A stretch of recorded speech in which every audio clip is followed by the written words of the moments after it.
Shockwaves are shaking Senegal, and no one saw it coming. What once looked like an unbreakable alliance, a revolutionary partnership forged in fire and shared ideals, is now unraveling before the nation's eyes. Last week, the country's political landscape was rocked when Prime Minister Ousmane Sonko dropped a bombshell that left the entire establishment stunned. In a fiery, no-holds-barred statement, Sonko openly rebuked President Bassirou Diomaye Faye, accusing him of weak leadership and betrayal. According to Sonko, Faye has not only failed to shield him from mounting opposition attacks, but has also abandoned the revolutionary vision that carried them both into power. So what happened? How did Senegal's most powerful political duo, once united in mission, spiral into this high-stakes face-off? To understand the depth of the fallout, we need to rewind to July 10, 2025, the 11th anniversary of the ruling party, PASTEF, celebrated in the heart of Dakar. What was meant to be a triumphant reflection on their journey quickly turned into a political earthquake. Why? Because President Faye was nowhere to be seen. While the party faithful gathered in Dakar, Faye was thousands of miles away in the US, shaking hands with President Donald Trump. But back home, something far more explosive was unfolding. Prime Minister Sonko took the stage, and rather than deliver a speech of unity and celebration, he dropped a political grenade. In front of the entire party base, Sonko called out the president by name, slamming him for what he described as a dangerous lack of authority.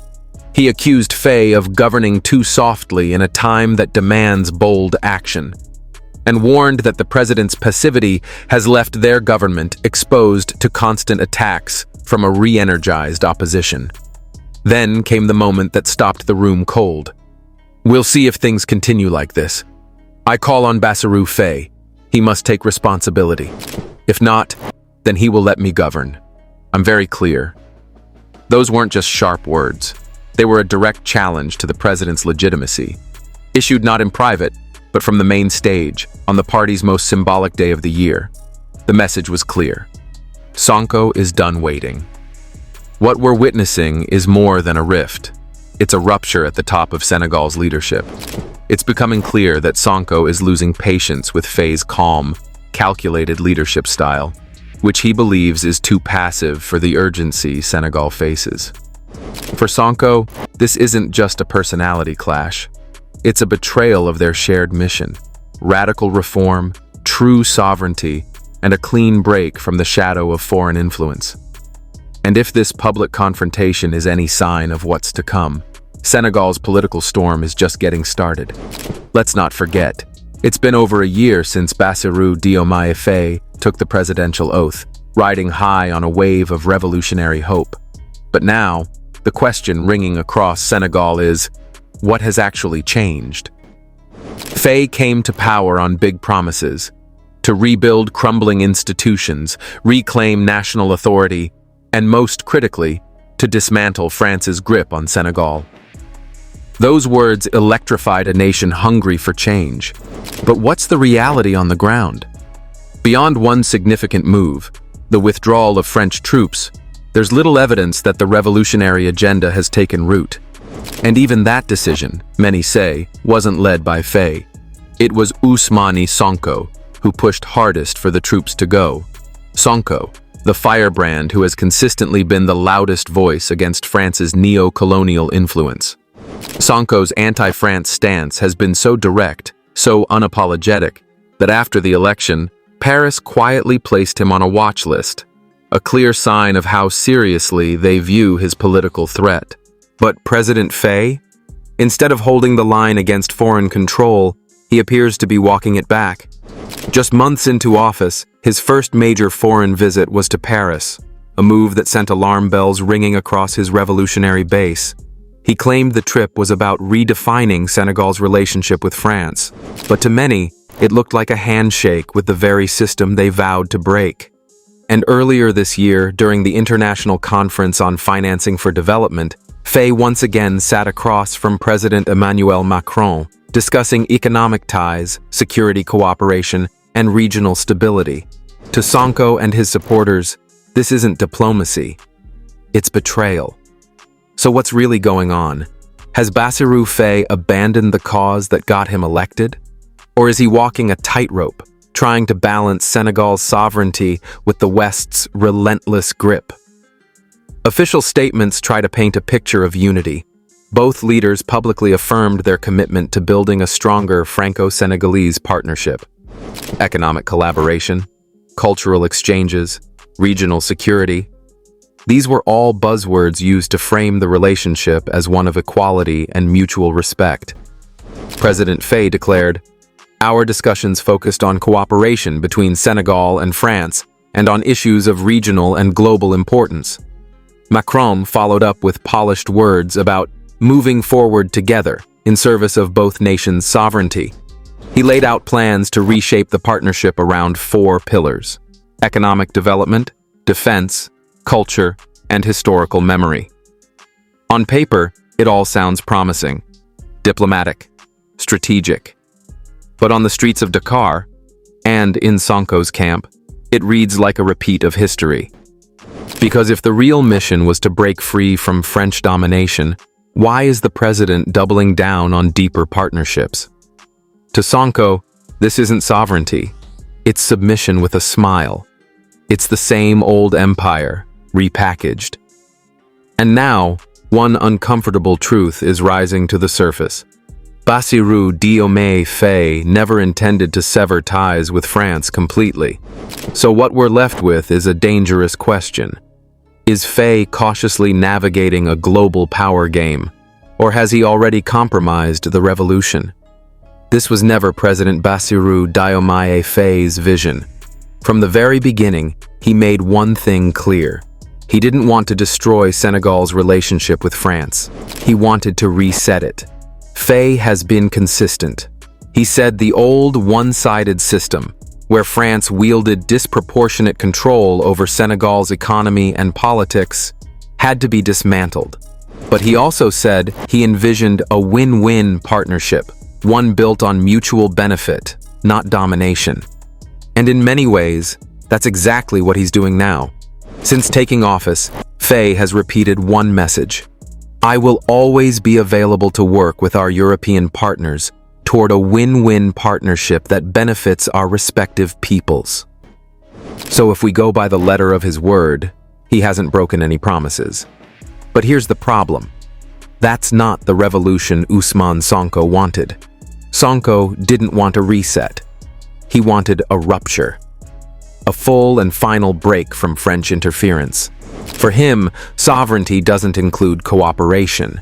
It means total independence, zero compromise, and no handshakes with the old empire. So when he watches Faye sit down with Macron, smile for cameras, and sign cooperation deals, it doesn't feel like diplomacy. It feels like betrayal. And maybe that's why the tension between them is boiling over. Maybe that's why Sonko chose PASTEF's anniversary, the very stage they once stood on together, to unleash a direct attack on Faye. Because this isn't just about policy. It's not even just about leadership style. This is a collision of visions, 2 radically different futures for Senegal. But here's what many forget in this growing political drama. Sonko was supposed to be the president. He was the people's choice. He had the momentum. So how did he end up prime minister instead, playing second fiddle to a man once seen as his ally? To understand that, we have to rewind the clock. Born in 1980, Bassirou Diomaye Faye never dreamed of the presidency. Politics wasn't on his radar. After earning a master's degree in law in 2000, he began what looked like a quiet civil servant's life, working as a tax inspector in the government's tax and estates department. And that's where fate intervened. It was there that he met Ousmane Sonko, another tax inspector, but with fire in his voice and reform in his blood. The 2 men connected instantly, bonding over a shared hatred for the corruption and inefficiency eating away at the system they worked for. Together, they co-founded the Union of Tax and Estates Agents, and Faye quickly gained respect for his strong advocacy, especially policies aimed at making homeownership easier for government workers. Then came 2014, a turning point. Sonko launched a bold new political movement, Patriotes du Sénégal pour le travail, l'éthique et la fraternité, better known as PASTEF. Faye joined at first as an outsider, but it didn't take long for the movement to recognize his sharp intellect and organizational skill. He rose fast, becoming one of the party's chief ideologues, helping shape a vision of a sovereign, corruption-free Senegal. By 2019, Faye was instrumental in crafting Sonko's presidential campaign, a campaign that rocked the establishment and saw Sonko finish a strong third. PASTEF had arrived. But then came 2021, the year that changed everything. Sonko was arrested on explosive allegations of raping a minor, charges he has always denied. His arrest lit the fuse. Mass protests exploded across the country, plunging Senegal into political chaos. And in that chaos, everything changed. In Senegal's darkest political hour, someone had to rise. And that someone was Bassirou Diomaye Faye. With Ousmane Sonko entangled in legal warfare, it was Faye who stepped forward, assuming the critical role of General Secretary of PASTEF, placing himself at the epicenter of Senegal's embattled opposition. And he didn't waste a moment. Faye immediately set to work, rallying a fractured opposition ahead of the 2022 legislative elections. The result? Nothing short of historic. Under the banner of the Liberate the People Alliance, they secured 56 seats in parliament, a shocking blow to the ruling establishment and a clear sign that the revolution was still alive. But this was just the beginning of Faye's dramatic ascent to the presidency, a path that would soon be marked by chaos, sacrifice, and an unbelievable twist of fate. While Sonko was locked in a relentless battle through the courts, facing charges he insisted were manufactured to derail his 2024 presidential bid, his closest ally, Bassirou Faye, was about to face his own storm. In April 2023, Faye was arrested and thrown in prison. His crime? Posting critical statements on social media. The charges? Spreading false news, insulting a magistrate, and defaming a constituted body. It was a clear move by the powers that be to silence another rising threat. For months, Faye sat behind bars, while the political atmosphere outside grew thick with tension and uncertainty. Then, everything exploded. Sonko was detained. And worse, he was officially barred from running in the 2024 election due to a controversial defamation conviction. To many, this was the final blow. Then came the next gut punch. In July 2023, Senegal's Supreme Court disbanded PASTEF, the very movement Sonko and Faye had built from the ground up. The party that once gave millions hope was legally erased overnight.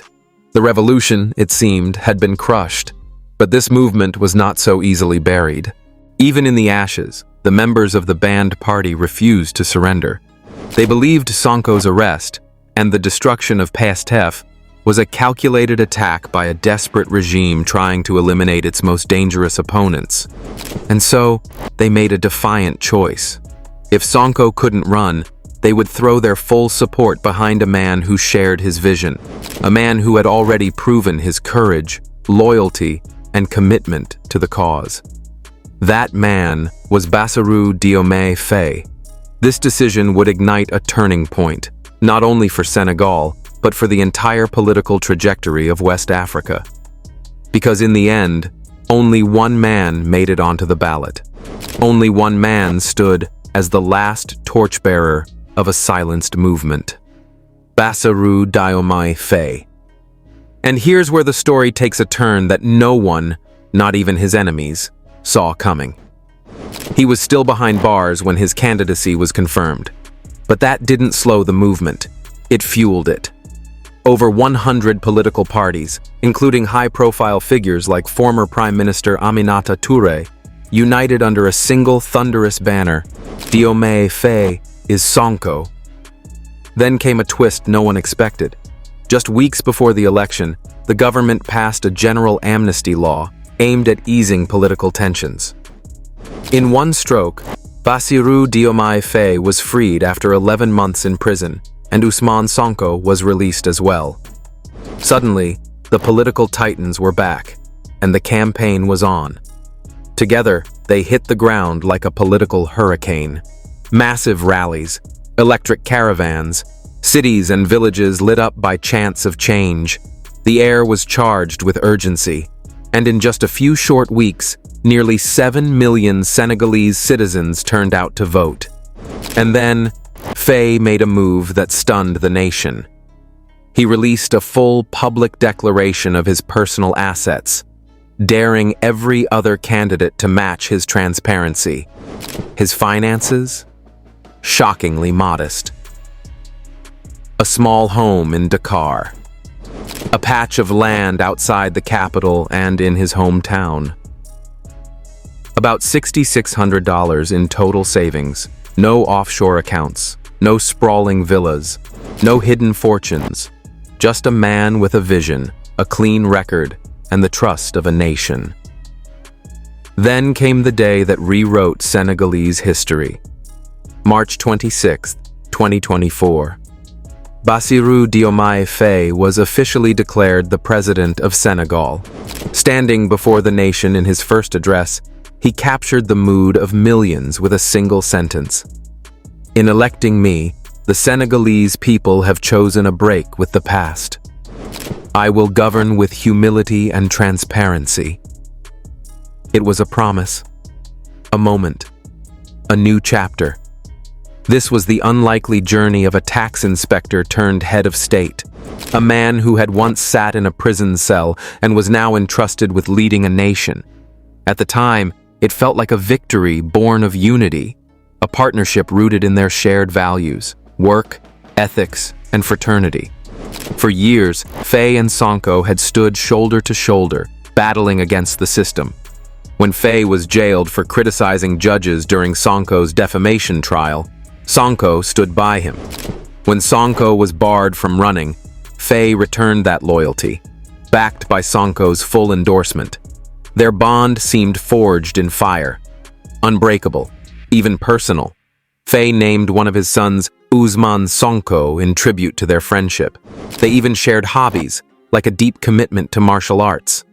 Faye practices Viet Vo Dao, a discipline rooted in strength, control, and mental resilience, the very traits both men vowed to bring into Senegalese governance.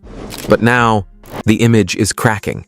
Sonko, once the unwavering revolutionary, is now visibly frustrated. He believes Faye is too passive, too slow, too soft for a country in urgent need of bold change. But is that entirely fair? Faye has explained, repeatedly, why many of his bold reforms remain unrealized. It's not for lack of will. It's a matter of power. Because here's the truth. Faye's party, PASTEF, does not control the Senegalese parliament. The opposition holds the majority.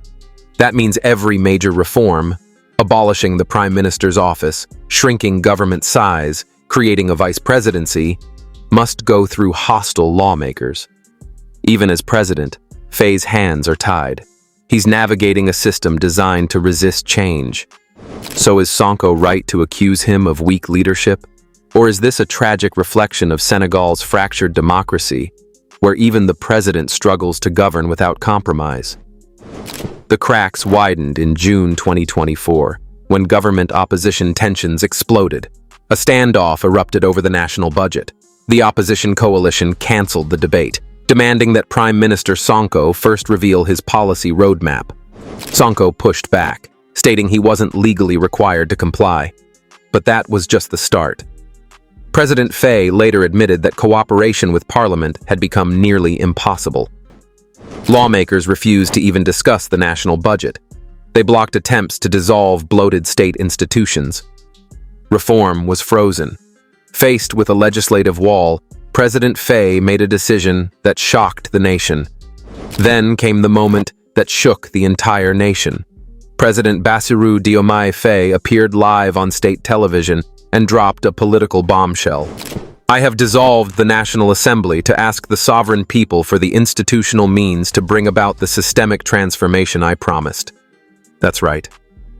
Faye dissolved Parliament, clearing the path for a snap election, a move that sent shockwaves through the country. The reactions were instant and deeply divided. Some hailed it as a bold masterstroke, a necessary reset to break political deadlock and unleash long-promised reforms. Others condemned it as a dangerous overreach, a potential breach of democratic norms.